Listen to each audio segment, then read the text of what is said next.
بسم اللہ الرحمن الرحیم۔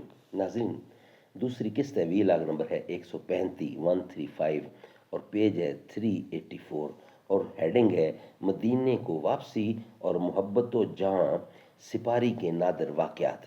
ناظرین، مین واقعہ ہم آپ کے سامنے پیش کر رہے ہیں غزوہ احد۔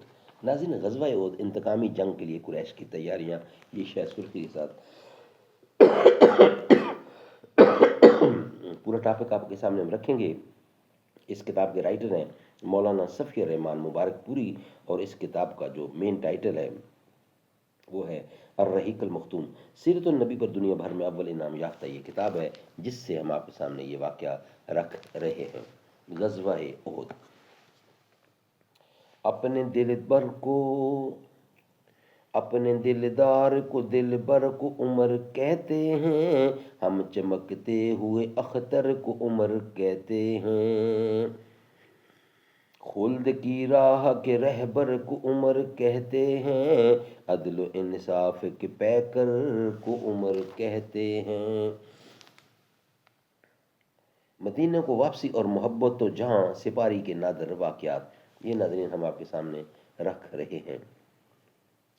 شہداء کی تدفین اور عز و جل کی ثنا و دعا سے فارغ ہو کر رسول اللہ صلی اللہ علیہ وسلم نے مدینے کا رخ فرمایا،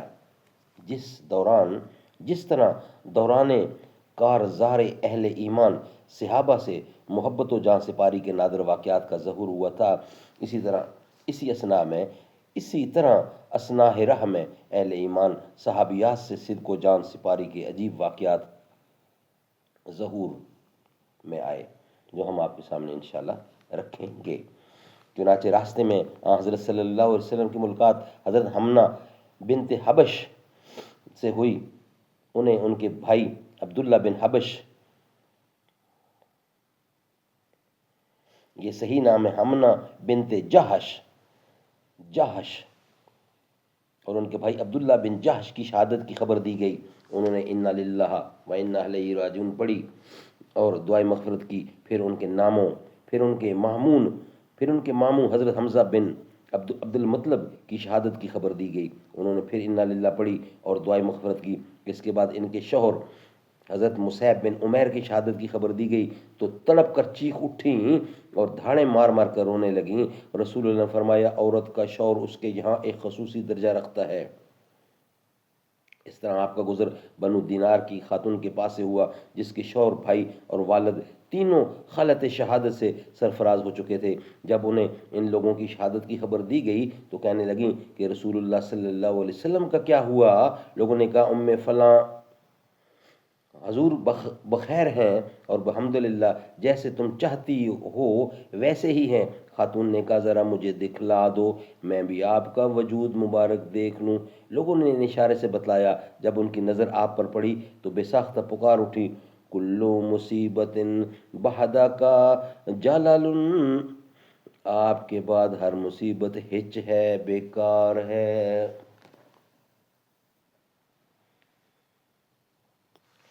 آپ کے بعد ہر مصیبت ہچ ہے، بیکار ہے۔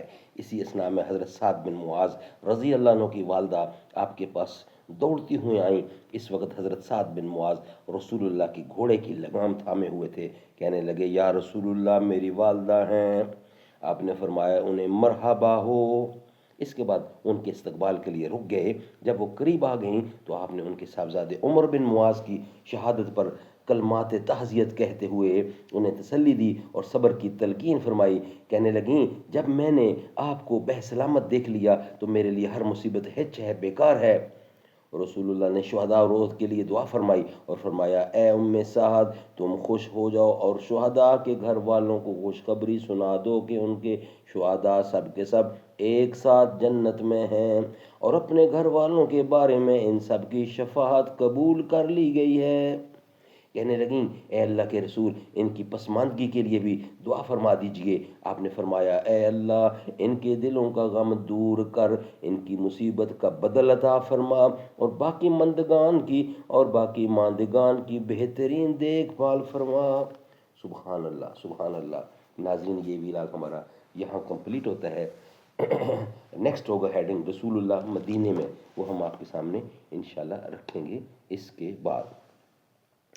کہا جبریل نے سدرا تلک میری رسائی ہے کتنی منزلیں آگے نبی جانے خدا جانے، مدینے حاضری کی مانگتے رہنا دعا یارو، اثر ہوگا نہیں ہوگا نبی جانے خدا جانے، خدا کی عظمتیں کیا ہیں